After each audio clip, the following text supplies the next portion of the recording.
Κόψτε προσεκτικά τις πλαστικές ταινίες και αφαιρέστε εντελώς την ταινία.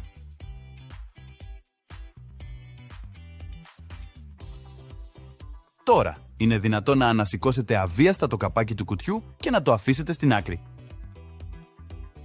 Στη συνέχεια, ας επικεντρωθούμε στην προστατευτική συσκευασία. Κόψτε στην πλευρά την φυσαλίδα και αποσυνδέστε την από την καρέκλα.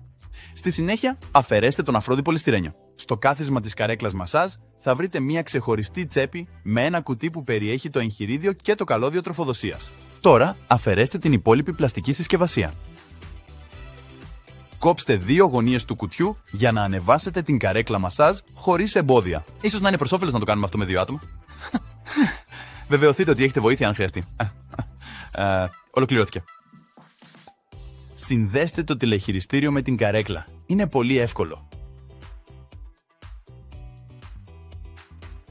Μετά, αποθηκεύστε το τηλεχειριστήριο στην τσέπη στην πλευρά. Τώρα, συνδέστε το καλώδιο τροφοδοσίας στην καθορισμένη υποδοχή στο πίσω μέρος της βάσης της καρέκλας και το φύς στην πλησιέστερη πρίζα. Ενεργοποιήστε την καρέκλα πατώντας το κουμπί στη βάση της καρέκλας.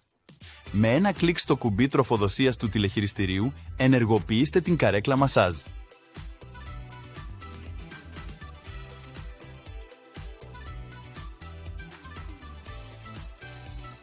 Καθίστε, επιλέξτε το πρόγραμμα που προτιμάτε και πάρτε μια θέση πίσω. Απολαύστε την άνεση και την χαλάρωση της καρέκλας μασάζ Casata Pollux με όλες σας τις αισθήσεις.